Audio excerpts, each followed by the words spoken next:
En nombre de nuestro Señor Jesucristo y gracias por estar aquí. Yo quisiera agradecer al liderazgo masculino y el liderazgo femenino, ¿por qué no?, de la Coalición por el Evangelio, a Lifeway, que está apoyando también esta conferencia de manera significativa. Y realmente me siento honrado y me siento privilegiado de poder iniciar una conferencia con este título, Mujer de la Palabra, porque eso es lo que Dios quiere que el hombre y la mujer sean. Para eso nos creó Dios y eso fue precisamente lo que fue trastocado en el jardín del Edén por nuestros primeros progenitores, donde recibieron una palabra de Dios que no creyeron y que luego violaron.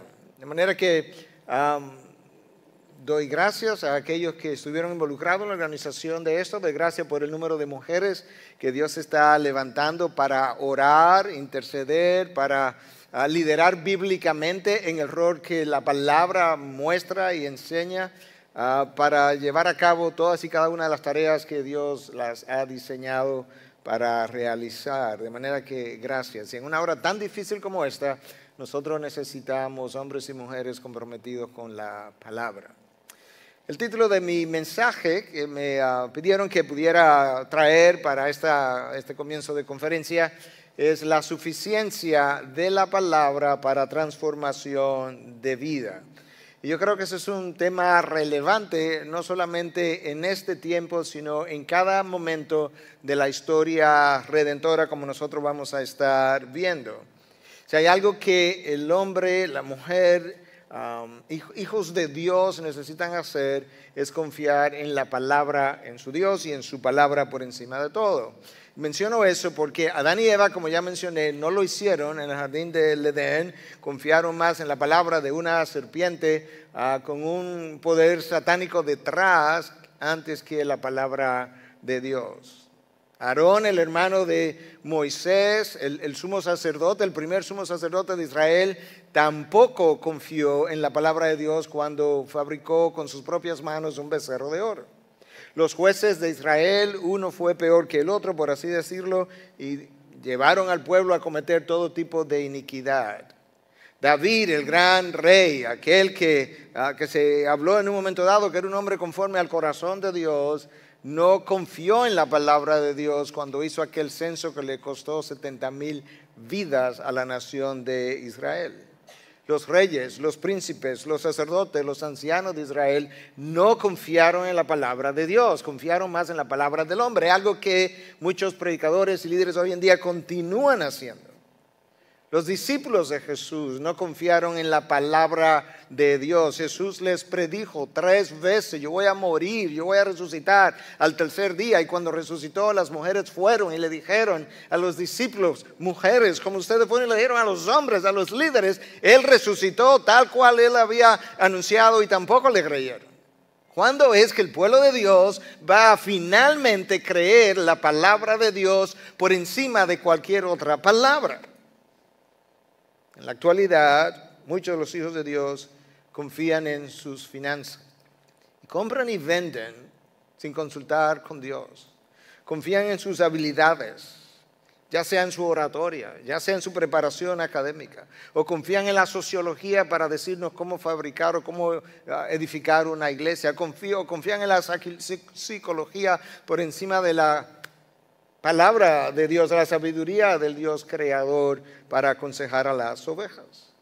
Nosotros necesitamos un grupo grande de hombres y mujeres en Latinoamérica comprometidos con la palabra, comprometidos con la suficiencia de las Escrituras por encima de cualquier otra autoridad.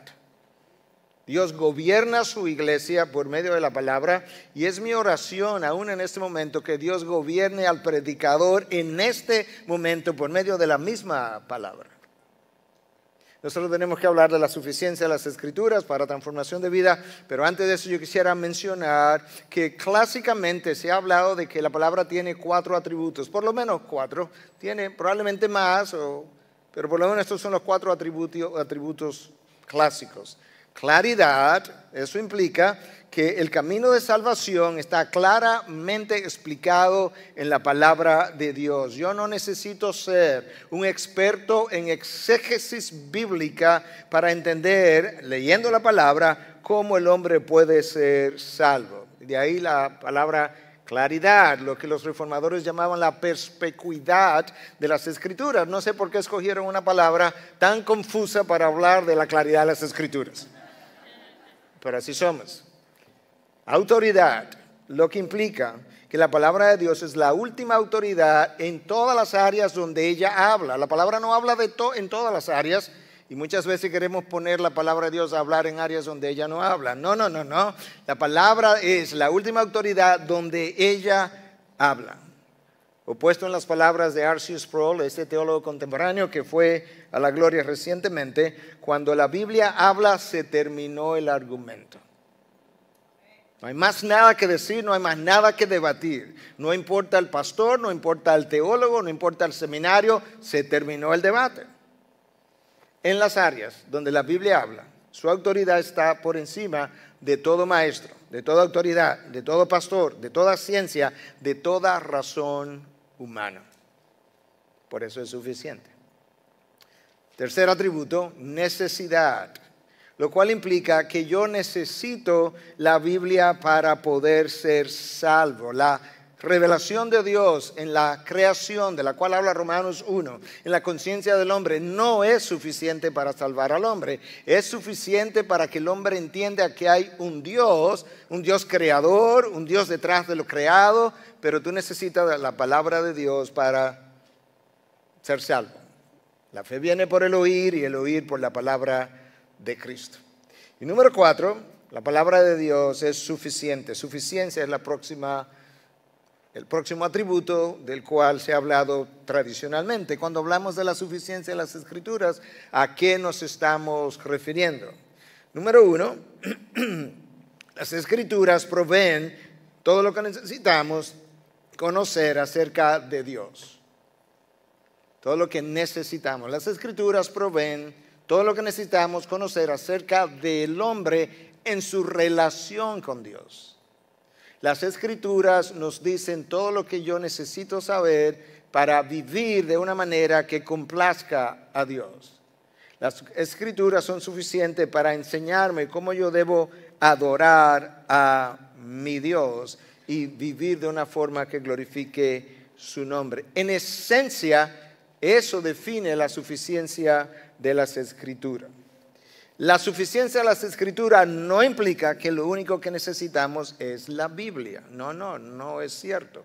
Si fuera así, entonces no tuviéramos maestros y pastores, sino que cada cual tuviera su propia Biblia y pudiera quedarse en su propia casa. John MacArthur, creo que ustedes todos lo conocen, dice que el mayor defensor de sola escritura o de la suficiencia de las escrituras tiene que admitir que la Biblia no dice nada acerca de las estructuras del ADN, de la microbiología, de la gramática del idioma chino o de la ciencia espacial y de múltiples otras cosas. Pero en cuanto a la fe cristiana, las escrituras son suficientes. Nosotros no necesitamos de nuevas revelaciones. Nosotros no necesitamos de nuevos sueños y visiones. Nosotros no necesitamos de nuevos apóstoles. Nosotros no necesitamos de nuevos profetas. Las Escrituras contienen todo lo que nosotros necesitamos saber, aunque no contienen todo lo que yo quisiera saber. Pero Dios nunca nos ha prometido que nos haga de comunicar todo lo que yo quiero saber, sino todo lo que yo necesito saber en cualquier momento de la historia redentora. De ahí entonces que hablamos de que las Escrituras son suficientes para hacer nacer de nuevo al hombre, suficiente para hacer santo a aquel que ya nació de nuevo, suficiente para hacer perseverar en el camino a aquel que ya forma parte de la familia de Dios. Para todo eso, las Escrituras son suficientes. Y yo creo que quizás si fuera a escoger uno de múltiples pasajes que uno pudiera exponer en este día, si hay uno que yo creo que es el que mejor yo pudiera usar para hablar de lo que se me ha pedido que hable, es este pasaje que aparece en la segunda carta de Pablo a Timoteo, capítulo 3, versículo 14 al 17. Segunda carta de Pablo a Timoteo, capítulo 3, del 14 al 17. Escucha con atención o lea ahí en tu Biblia. Tú, Timoteo, sin embargo, persiste en las cosas que has aprendido y de las cuales te convenciste, sabiendo de quiénes las ha aprendido, y que desde la niñez has sabido las sagradas escrituras, ahí está, las cuales te pueden dar la sabiduría que lleva a la salvación. Ya yo conozco algo para lo cual las escrituras son suficientes, que te lleva a la salvación mediante la fe en Cristo Jesús. Toda escritura es inspirada por Dios y útil para enseñar, para reprender, para corregir, para instruir en justicia, a fin de que el hombre de Dios o mujer de Dios sea perfecto, completo, equipado para toda buena obra. Eso lea suficiencia por todas partes. El texto que yo acabo de leer forma parte de la segunda carta de Pablo a Timoteo. Eso es una carta muy especial, es una carta muy personal. Pablo le está hablando a Timoteo de algunas cosas muy íntimas. Le está hablando a Timoteo de una manera final. Después de esta carta no hay una tercera de Timoteo. Pablo lo sabe. De manera que Pablo entiende que lo que él está colocando en esta carta son sus últimas palabras, sus últimos consejos. Las cosas que él entiende son de más peso que Timoteo no se puede dar el lujo de olvidar y que él quiere que pasado a la gloria se hayan quedado con su discípulo amado. Si tú tienes una carta de ese tipo y tú sabes que no habrá más carta ni comunicación después de esto y tú sabes que pronto te vas a la gloria y tú tienes un hijo amado, discípulo, alguien que tú espiritualmente engendraste, tú tienes que saber que esto es una carta de peso y que cada palabra debe pesar mucho en lo que está aquí escrito. Eso le da una connotación especial. Es el último consejo de Pablo a Timoteo. Es una carta personal, es una carta final. No hay más después de esto. Por tanto, yo creo que nosotros necesitamos tomar cada enseñanza como algo serio. Ya no habrá otra oportunidad para Pablo decirle una línea más a Timoteo. Este es el testamento de Pablo a su discípulo amado. En el texto que yo acabo de leer, Pablo está tratando como de enterrar en la memoria de Timoteo cuán suficiente han sido las sagradas escrituras que él aprendió desde su niñez, cuán suficiente a él le han sido, de manera tal que él pueda recordar varias cosas que están aquí en este texto. Lo primero es que Pablo le deja ver a Timoteo la necesidad de que la palabra sea enseñada. Tú no la recibiste del cielo, tú la recibiste de una madre y de una abuela. Tú la recibiste de Eunice, de Loida. ¿Y ellas qué te dieron ellas? Te dieron el Antiguo Testamento, no había Nuevo Testamento. Pero aún el Antiguo Testamento contenía suficiente revelación para el hombre conocer cuál era el camino de salvación a través de un Mesías prometido que había de venir. Habacuc 2:4, el justo por la fe vivirá. De manera que ahí estaba el camino de salvación. Abraham, cuando tú lees la historia de Abraham, él creyó y le fue contado por justicia. Pablo le está diciendo a Timoteo, tú aprendiste cosas del Antiguo Testamento que son necesarias entender para tu salvación. De manera que aquellos que creyeron en aquella época, creyeron obviamente por la acción del Espíritu de Dios, pero tenían revelación suficiente para el tiempo que ellos estaban viviendo. De manera que tú necesitas recordar que de la misma manera que tú aprendiste de otros, tú tienes que enseñar a otros. No solamente el texto me deja ver que la palabra necesita ser enseñada, sino que me revela el origen de las Escrituras. Toda palabra es inspirada por Dios. Y también me deja ver que las palabras que Timoteo aprendió son suficientes.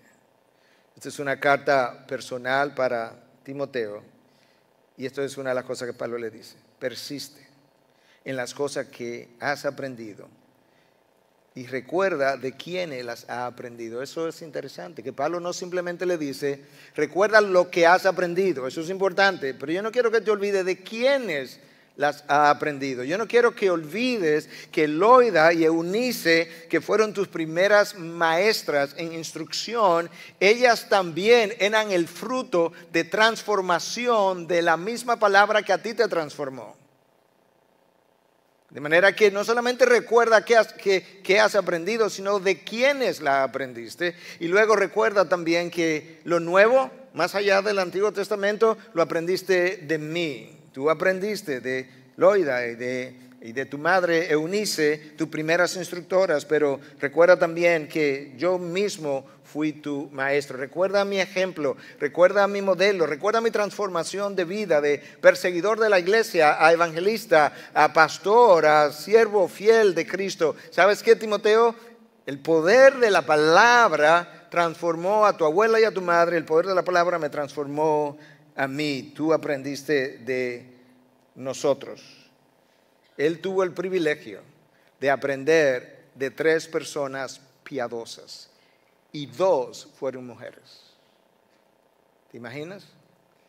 El privilegio que Dios le ha dado a alguna de ustedes de poder discipular a sus propios hijos y nietos.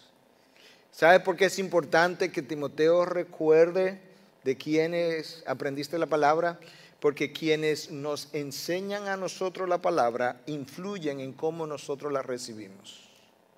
Y cómo nosotros recibimos la palabra o la percibimos tiene una influencia monumental en cómo ellas transforman al discípulo. Déjame decir eso otra vez. La manera como la palabra es transmitida determina muchas veces la manera como la palabra es recibida. Y como la palabra es recibida, yo voy a tratar de probar eso, determina hasta dónde ellas me van a transformar o no. Lo que creemos de las Escrituras tiene mucho que ver con quienes nos enseñaron. Y lo que creamos o no acerca de las Escrituras terminará transformándonos o no. Si no creo que toda Escritura es inspirada por Dios, si no creo eso, hay áreas de las Escrituras, hay enseñanzas de las Escrituras a las que yo no me voy a someter. De manera que mi vida va a lucir como una vida piadosa quizás en esta área y en total rebeldía en esta otra área. Y eso es como lucen muchas de las vidas de los cristianos hoy en día. Hay áreas sometidas al señorío de Cristo y áreas completamente en rebelión al señorío de Cristo. Lo que no me gusta, lo que no me agrada, lo que no es culturalmente aceptable hoy, socialmente aceptable, lo que la congregación de mi iglesia no quiere ver, entonces eso no queremos enseñar ni predicar. Toda Escritura es inspirada por Dios. Y por tanto, yo necesito someterme a lo que Dios enseña en su palabra. Y si me someto selectivamente, ese es el resultado. Sometimiento y rebelión en una misma persona. Cuando el apóstol Pablo le escribe a los tesalonicenses, mi iglesia preferida en el Nuevo Testamento es Tesalónica, por mucho. Estoy convencido que fue la mejor iglesia, por lo menos lo descrito en el Nuevo Testamento. Una iglesia que Pablo consideró una iglesia modelo para las demás iglesias en Acaya, en Macedonia y mucho más allá. Eso es lo primero que Pablo le dice en el capítulo 1. Ustedes han llegado a ser un ejemplo para todas las iglesias en estas otras áreas, que era un área bastante amplia. Ahora, lo que a mí me anima, lo que a mí me inspira, lo que a mí me llena de gozo es saber, este ejemplo que ellos llegaron a ser, que yo quiero creer que es un ejemplo que tú quieres llegar a ser, es el resultado de una manera como esa iglesia recibió la palabra de Dios. Yo te lo voy a leer ahora. De manera que Pablo le dice a la iglesia, esto es lo que eres. En un momento dado dice, incluso yo no tengo nada que enseñarte, no tengo nada que decirte. Por todas partes se habla de vuestra fe. No tengo nada que corregir ni nada que enseñarles. En otra parte le dice, sigue haciendo lo que estás haciendo. Wow, ¿te imaginas que nos dijeran eso de nuestra iglesia?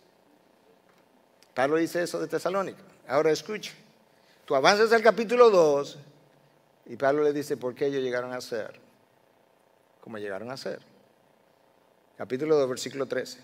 Cuando recibisteis la palabra de Dios que oísteis de nosotros, la aceptasteis no como la palabra de hombres, sino como la que realmente es, la palabra de Dios. Déjame pararme un momentito. Número 1, Tesalonicenses. La razón de la transformación de ustedes obedece básicamente a una cosa. Cuando yo les prediqué, ustedes no crearon la idea en su mente. No, eso es Pablo hablando. Tú sabes lo radical que es Pablo. No, Pablo es un extremista. Tú no puedes seguir a Pablo. Tú no puedes creerle todo lo que Pablo dice. No. Cuando tú oíste eso, tú lo recibiste como lo que es. La palabra de Dios.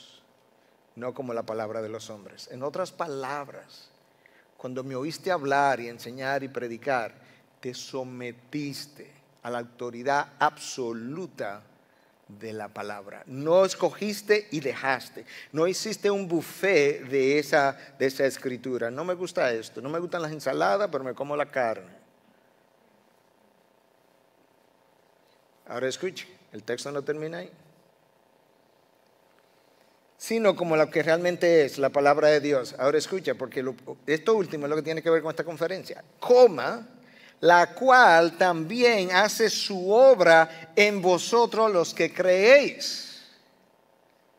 Cuando reciben la palabra de Dios como la palabra de Dios, ella hace su obra en vosotros los que creéis. En otras palabras, muchas veces desde el púlpito se pudiera predicar algo bíblico, pero no hay transformación en la vida de mucha gente. ¿Por qué? Porque ellos no la están recibiendo como la palabra de Dios, y si tú no la recibes como la palabra de Dios, no va a hacer su obra en vosotros. Pero cuando esa palabra es suficiente para transformar la mente, el corazón, las ideas, la cosmovisión, la manera de ver el mundo, la manera de reaccionar ante el mundo, la manera de relacionarte con tu hermano, la manera de ser un esposo, la manera de ser una esposa, la manera de ser hijos, la manera de ser un pastor, un líder.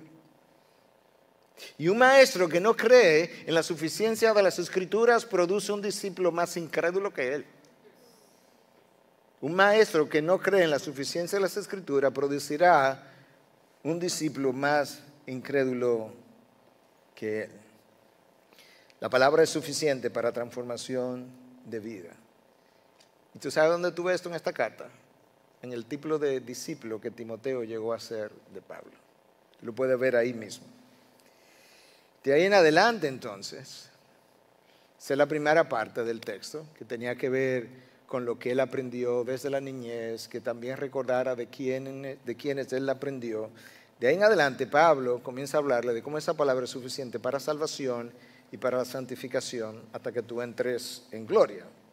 Eso que Timoteo aprendió desde la niñez, las Sagradas Escrituras, Pablo dice, son la fuente, en el texto que leímos, de sabiduría que lleva a la salvación mediante la fe en Cristo Jesús.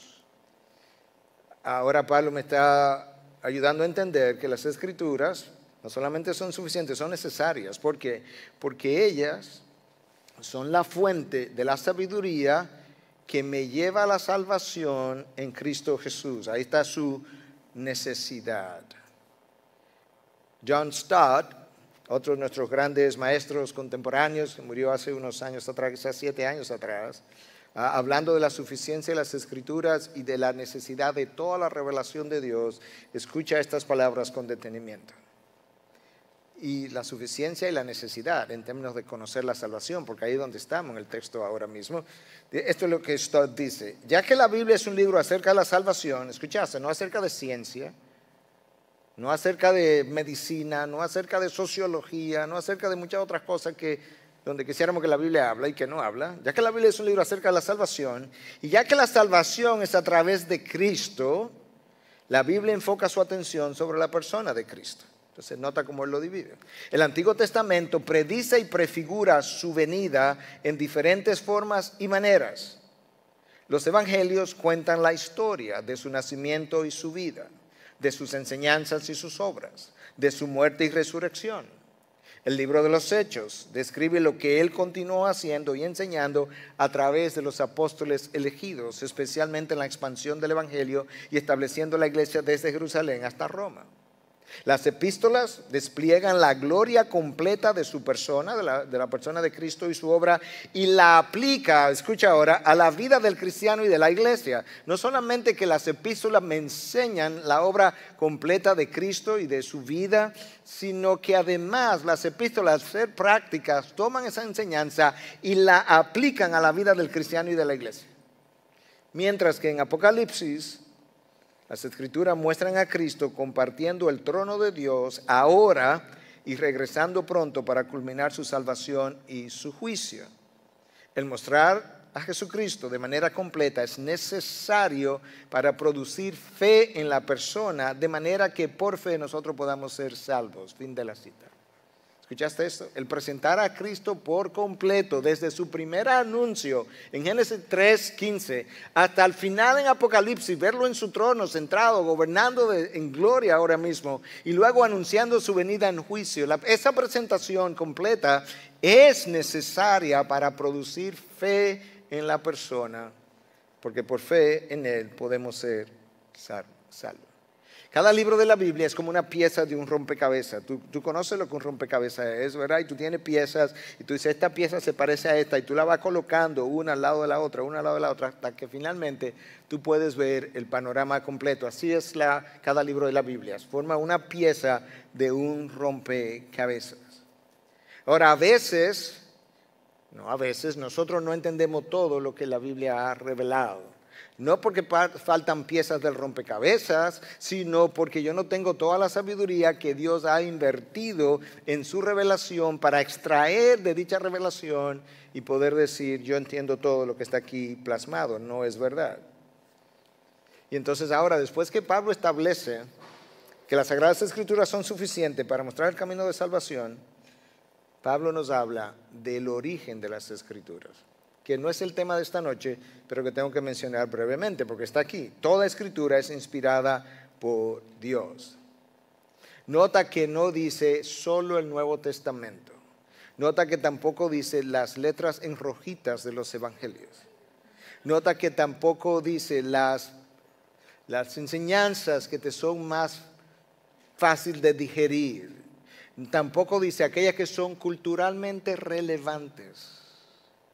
Nota que tampoco dice aquellas palabras que son relativas a la salvación del hombre. No, sino que cada palabra, toda escritura. Cuando dice toda, ¿sabes lo que significa en el original toda?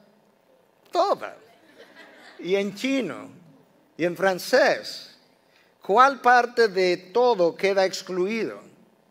Cada palabra. Por eso creemos en la inspiración verbal, en la inspiración total de las Escrituras. ¿Sabe qué es lo que le da a la palabra su autoridad? Que toda palabra, toda Escritura ha sido inspirada por Dios. ¿Sabe por qué no puedo elegir una cosa y dejar otra en la palabra? Porque toda palabra ha sido inspirada por Dios. ¿Sabe por qué no puedo hacer eso? Porque cuando dejo algo fuera en lo cual yo no quiero someterme, eso es un área de rebelión al señorío de Cristo. Y su autoridad es absoluta porque Dios es absoluto. Y la Escritura es su comunicación personal para nosotros. La palabra ahí traducida como inspirada por Dios es theopneustos en el lenguaje original, lo que implica toda Escritura ha sido exhalada, ha salido del interior de nuestro Dios. Eso es lo que el término, el vocablo significa. Dios es el autor y Dios es la fuente. Lo que hace a la palabra de Dios suficiente es el hecho de que Dios es el autor. Es el hecho de que la autoridad máxima, creador, sustentador del universo, nos dio esa revelación.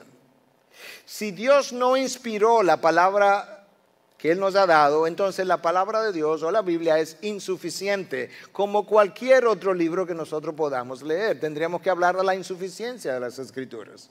Y peor aún, si la palabra que nosotros tenemos de la Biblia no fue inspirada por Dios en su totalidad, es peor que eso, porque es un libro engañoso, lleno de mentiras, porque la palabra declara de múltiples formas, colores, tamaños, que es de autoridad divina.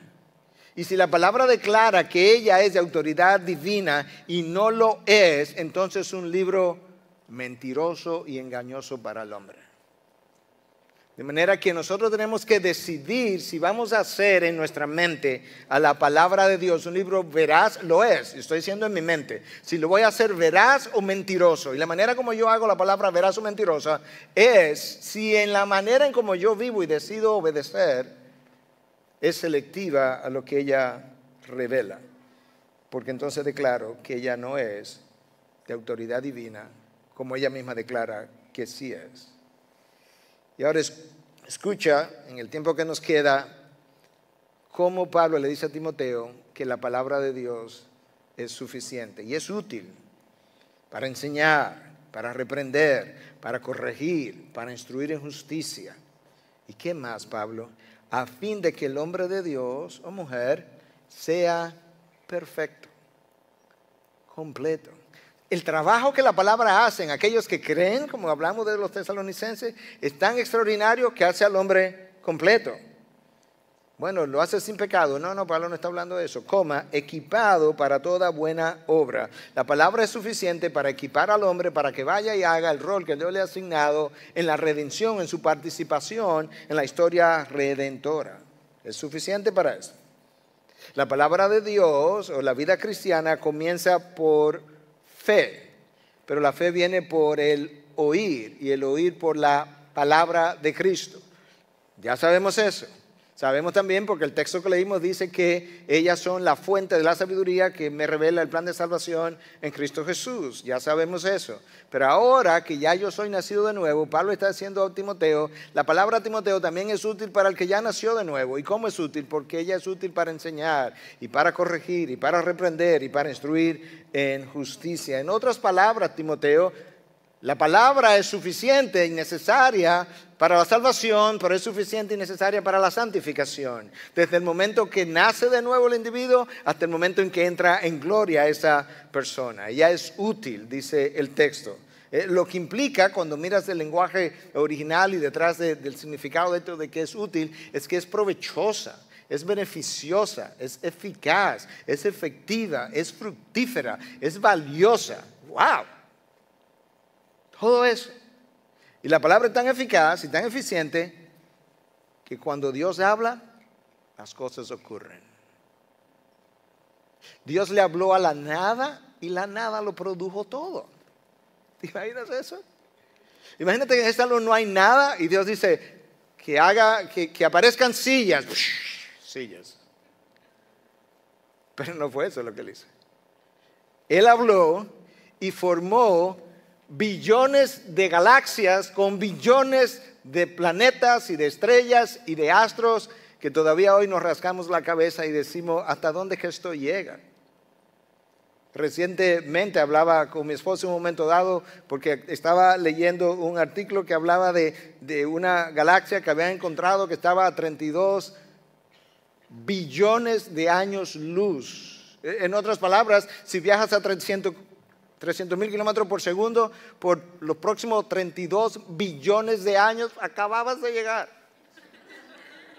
Y yo decía, ¿y dónde es eso? ¿Sabe cómo Dios lo hizo? ¡Pah! Abrió su boca. ¿Tú sabes qué? Esa es la misma palabra que está en la Biblia, con el mismo poder. Él no tiene dos palabras. Su palabra es omnipotente. No puede ser que la palabra de Dios no pueda contigo y conmigo. ¿Te imaginas eso? Que yo leo la palabra, trato de someterme a la palabra, pero ella no puede conmigo. Cuando pudo con la nada y crearlo todo. Esa es la palabra que nosotros tenemos. Dios creó el universo por medio de la palabra. Dios sostiene el universo por medio de la palabra. Dios te da vida eterna por medio de la palabra. Dios organizó el universo por medio de la palabra. Cuando Dios dice que las aguas se replieguen, ¿sabes lo que hicieron las aguas? Se retiraron. Y ¿sabes qué? Ya no salieron como locas dando vueltas. Ya sabían dónde pararse también. De manera que la palabra de Dios no es simplemente una fuerza. No. Es un poder con propósito, sentido y significado. Por eso es que cuando ella sale, no regresa a Dios sin realizar el propósito para la cual Él la envió. De manera que si Dios envió la revelación bíblica para tu salvación y realmente tú eres uno de esos que Él ha soñado desde antes de la fundación del mundo, esa palabra no va a regresar sin que tú nazcas de nuevo. Y si Dios las hizo salir de Él para tu santificación, no va a regresar sin que tú hayas sido santificado. La única manera como pudiera ocurrir es que tú no recibas la palabra por lo que es la palabra de Dios, sino la palabra de hombres. En cuyo caso sí cambia el resultado. Pues yo tengo que someterme, es mi sometimiento lo que cambia mi vida. Dios santifica, te santifica a ti, me santifica a mí por medio de la palabra. Dios te preserva por medio de la palabra. La palabra es útil, es eficiente, es eficaz. Ahora, la razón por la que la Escritura tiene esa capacidad es por algo que el texto afirma. Ellas fueron inspiradas por Dios. Esa inspiración le da el poder para enseñar, para corregir, para reprender y para instruir en justicias. Vamos a tomar cada una de esas frases por separado. La palabra es suficiente para enseñar. ¿Enseñar qué? Bueno, ya hablamos de una parte del camino de salvación. Las Escrituras explican el Evangelio, pero ya no trabajan solas. El Espíritu Santo aplica el Evangelio a la mente y al corazón del incrédulo. Esa palabra que explica el Evangelio y que es aplicada por el Espíritu, entonces es suficiente para abrir los ojos del inconverso y traerlo a vida nueva. Nosotros no necesitamos otro evangelio de Jesucristo como algunos enseñan por ahí. Nosotros no necesitamos de obras de bien para salvación como otros enseñan por otros lugares. Nosotros, como ya dijimos, no necesitamos de nuevos profetas, nuevos apóstoles, nuevas revelaciones, nuevas visiones. No, la palabra es suficiente. Y es suficiente para darle salvación al hombre. De eso hablamos. Déjame mostrarte. Yo creo que el mejor pasaje para hablar de cuán suficiente la palabra de Dios es para darle salvación al hombre, cuán poderosa es y y de qué manera no hay nada que pueda competir con la palabra para causar esa salvación, es este pasaje que tú conoces. Aparece en Lucas 15. Algunos creen que es una parábola, otros creen que es una historia. Yo creo que puede ser ambas cosas, no a la vez, o una o la otra. Pero no creo que esté tan claro si es una historia o es una parábola, pero la enseñanza es la misma. Lucas 16, capítulo 19, versículo 19 en adelante, escucha. Había cierto hombre rico que se vestía de púrpura y lino fino, celebrando cada día fiesta con esplendidez. Y un pobre llamado Lázaro yacía en su puerta cubierto de llagas, ansiando saciarse de las migajas que caían de la mesa del rico. Además, hasta los perros venían y lamían las llagas. Y sucedió que murió el pobre y fue llevado por los ángeles al seno de Abraham, y murió también el rico y fue sepultado. Okay, ese es el comienzo. Ahora hay un diálogo. Hay un diálogo entre este hombre rico que está en condenación, que está sufriendo, que tiene la lengua seca, que quisiera que Padre Abraham le enviara a alguien para que le mojara la lengua, y Abraham. Esta es la historia, esta es la comparación.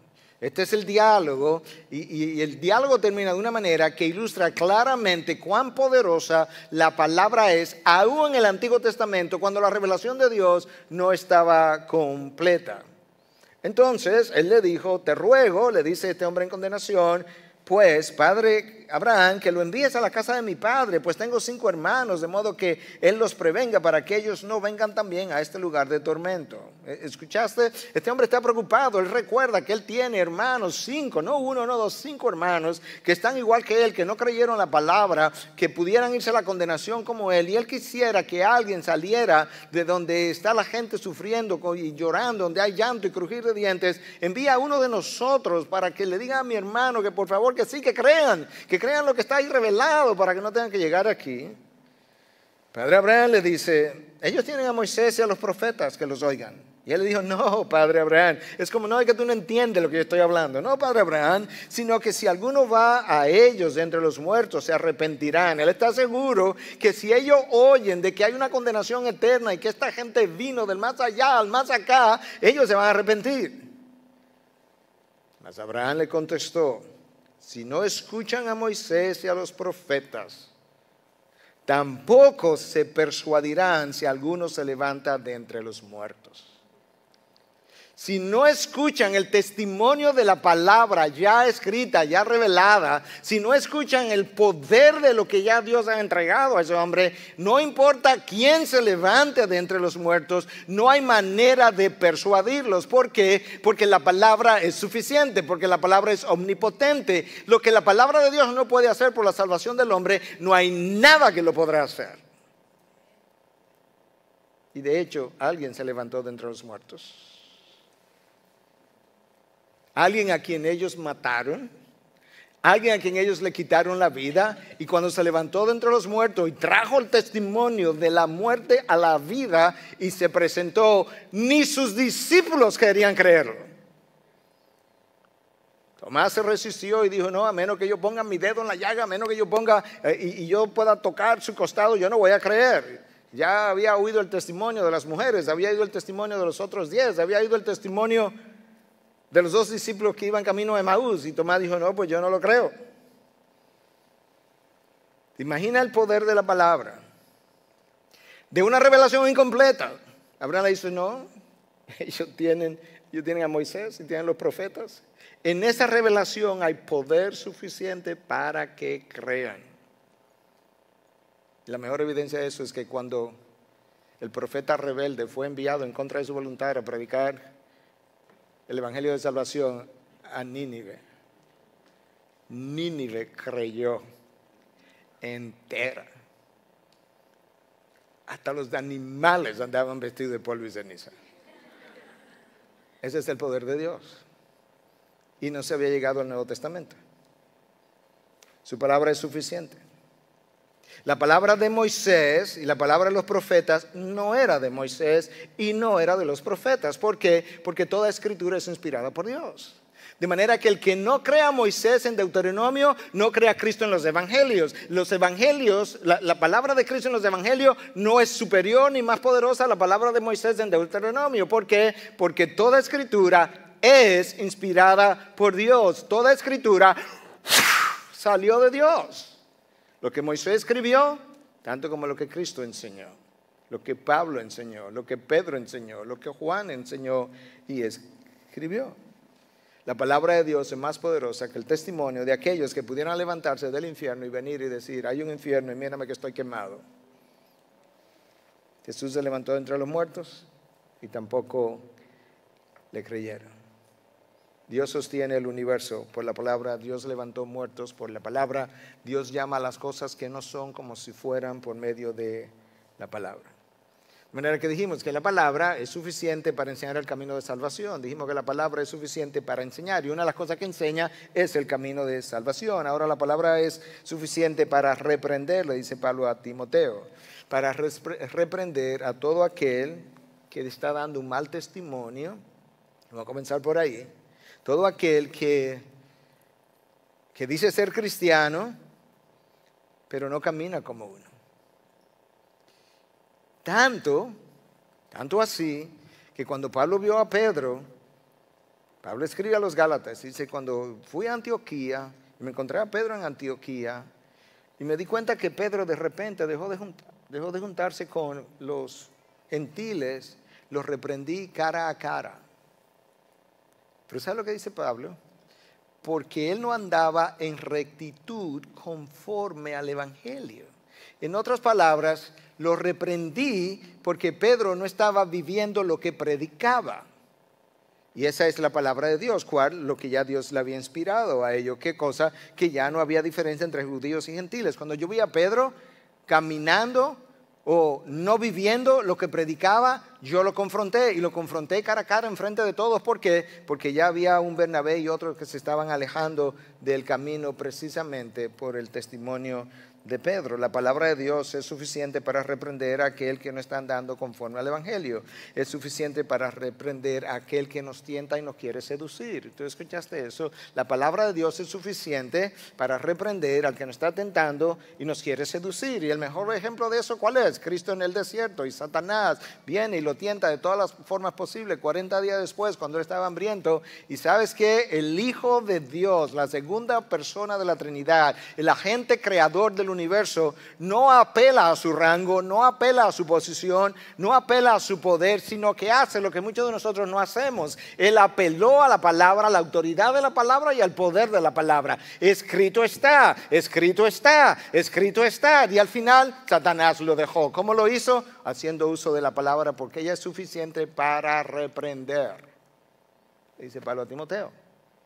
Y Cristo ilustró su suficiencia para reprender a Satanás. La palabra de Dios, las escrituras son suficientes para reprender al rebelde, al de espíritu divisivo.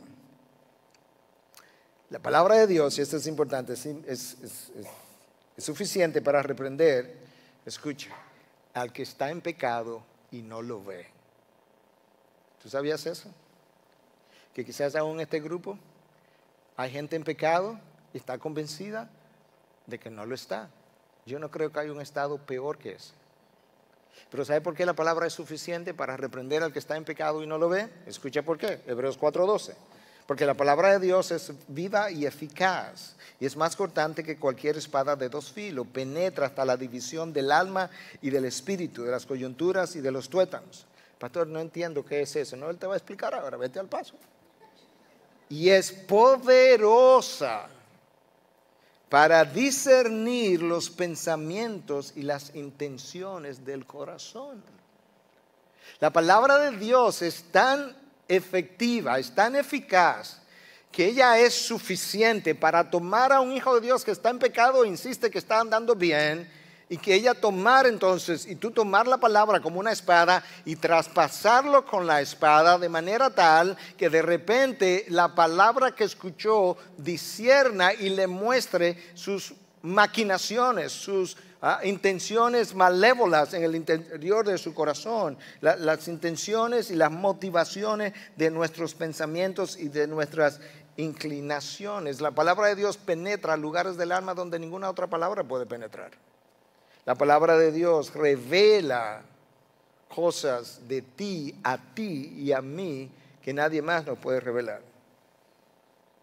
Yo recuerdo en una ocasión, no voy a entrar en los detalles, pero estaba leyendo la palabra una noche y Dios puso en mi mente, ve y habla con X persona, y entendía que me le estaba diciendo el contexto de este pasaje, y yo fui al otro día, le pedí, lo llamé, le dije, necesito desayunar contigo.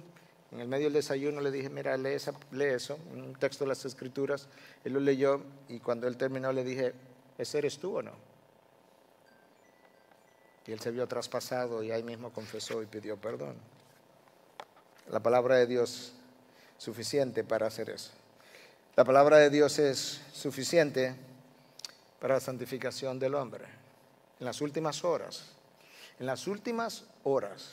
de la vida de Cristo, Cristo ora al Padre. Esto es una conversación, yo hubiese dado todo lo que no tengo por estar ahí. Juan 17, Dios Hijo hablándole a Dios Padre. ¿Te imaginas? Esto es una conversación intertrinitaria. Y el Hijo le dice al Padre, santifícalo en tu verdad, tu palabra es verdad.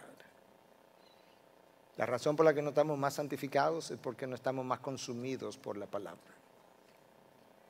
La importancia no es que yo marque la palabra con todos los colores y verde y amarillo y rojo y todo lo demás, es que la palabra me marque a mí con todo el poder que ella tiene. Padre, santifícalo en tu palabra es verdad. Jerry Bridges, otro de los hombres de Dios reciente, decía lo siguiente, el tiempo ha ido avanzando y tengo que correr, ponte los tenis porque quiero avanzar. Decía Jerry Bridges, es imposible practicar la piedad sin una ingesta constante, consistente y equilibrada de la palabra de Dios en nuestras vidas. Esas tres palabras son importantes. Constante, todos los días. Consistente, de manera que yo necesito de manera consistente leerla y luego someterme. Y equilibrada, no puedo seleccionar pasajes que me gustan. Me encantan los salmos, pero no me gusta Pablo que me confronta. Es imposible vivir una vida de piedad. ¿Por qué? Porque ellas son el instrumento de santificación que Dios ha elegido para nosotros. La palabra es como fuego. ¿Y qué hace el fuego? Consume las impurezas. Es como un martillo. ¿Qué hace el martillo? Despedaza la roca, despedaza mis argumentos, despedaza mis debates. Nosotros debatimos con nosotros mismos. Somos tan polémicos que hasta con nosotros nos peleamos. Y defendemos nuestras posiciones. La palabra de Dios es así de poderosa. Ella no da golpes físicos, pero cuando da sus golpes es demoledor. Pablo es el ejemplo de eso. Cuando Cristo le habló, esa palabra que salió de Cristo fue demoledor para todas las cosas que Pablo creía. La palabra de Dios no solamente es suficiente para todo lo que hemos hablado, pero es suficiente para corregir al que está desviado. Tú sabes que tú puedes estar desviado por diferentes razones. Tú puedes estar desviado porque eres un hereje. Pero hay hijos de Dios, genuinos, nacidos de nuevo, que están desviados. Están desviados porque tienen un entendimiento parcial de las Escrituras. Están desviados porque tienen un conocimiento errado de las Escrituras.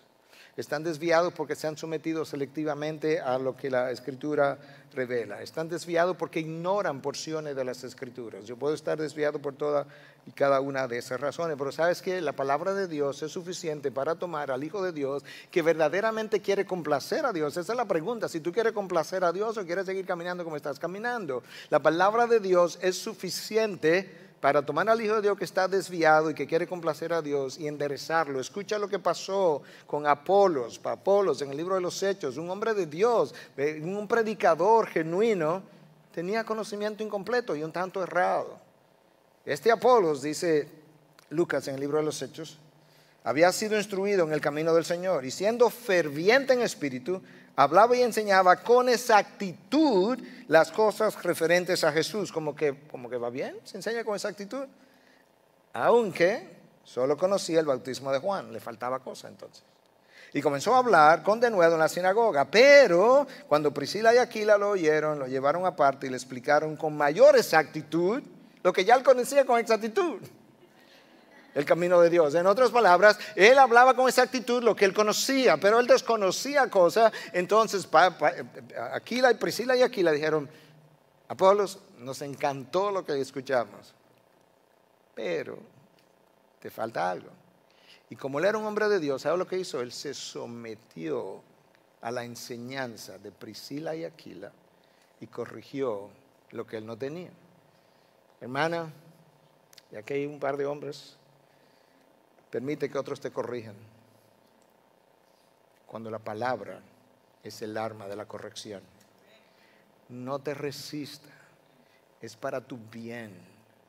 No te rebeles. No es contra mí que te rebelas, es contra Dios. Él te va a bendecir. Las Escrituras nos enseñan el camino correcto para instruir en justicia.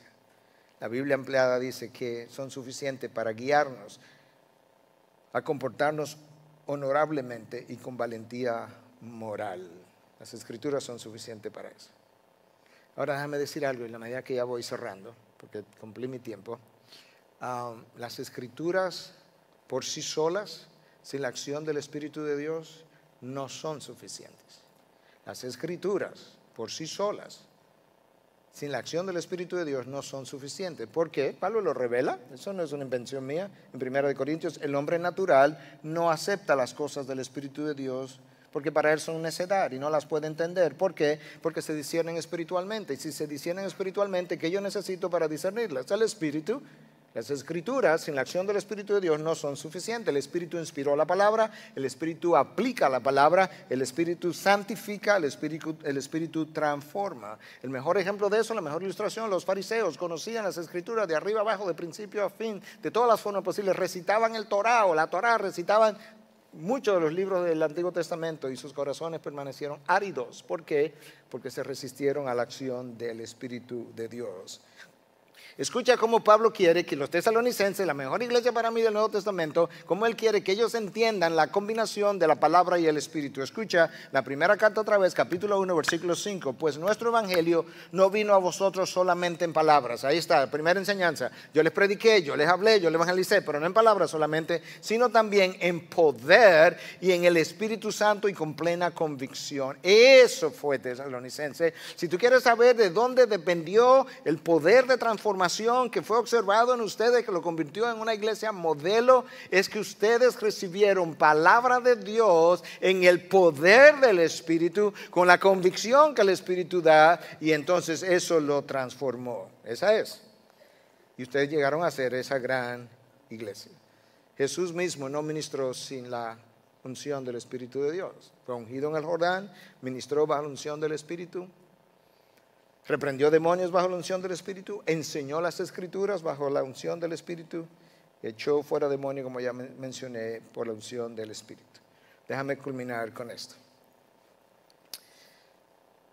La predicación sin la unción del Espíritu se convierte en esto: conocimiento con envanecimiento. Se convierte en predicación sin transformación. Se convierte en pasión con predicar sin pasión por ministrar. Pasión porque me aplaudan, me siga, la gente llegue, la iglesia se llene, pero no hay pasión por ministrar. Se convierte en exégesis de la palabra sin exégesis del corazón. Se convierte en deseos de ver mi iglesia crecer sin deseo de ver la oveja madurar. Se convierte en presencia en el púlpito y ausencia en el rebaño. Presencia en el púlpito, pero no hay quien lo vea entre las ovejas. Él no huele a oveja. ¿Y a qué huele? A púlpito. Se convierte en olor a madera del púlpito, en este caso acrílica del púlpito, sin olor a ovejas del rebaño. Y si hay algo que yo sé, que eso deshonra a Dios de todas las maneras posibles. Y deshonra al Espíritu de Dios que inspiró la palabra. Cierro con esta cita, una cita anónima, para que entiendas el valor de la Biblia. La Biblia contiene la mente de Dios, la condición del hombre, el camino de la salvación, la condenación de los pecadores y la felicidad de los creyentes. Sus doctrinas son santas, sus preceptos son mandatorios, sus historias son verdaderas y sus decisiones inmutables. Léela para hacerte sabio, créela para estar seguro y practícala para ser santo. Ella es el mapa del viajero, el cayado del peregrino, la brújula del piloto, la espada del soldado y la constitución del cristiano. En ella el paraíso es restaurado, los cielos son abiertos y las puertas del infierno desenmascaradas. En la Biblia, Cristo es el gran tema, nuestro bien es el diseño y la gloria de Dios es su meta. Ella debe llenar tu memoria, escucha, gobernar tu corazón y guiar tus pasos. Léela lentamente, frecuentemente y devocionalmente. Es una fuente de riqueza, un paraíso de gloria y un río de placer. Se te da en vida, se abrirá en el juicio y será recordada para siempre. Involucra la más alta responsabilidad, recompensará la más grande labor y condenará a todos aquellos que mofan su contenido sagrado. Por eso, escucha, ninguna iglesia podrá levantarse y sobrevivir sin la autoridad, la guía y la luz de la palabra de Dios. Padre, gracias por la oportunidad de predicar tu palabra. Permite ahora que nuestras voluntades quieran someterse a la verdad y a la autoridad de lo predicado. En Cristo Jesús. Amén.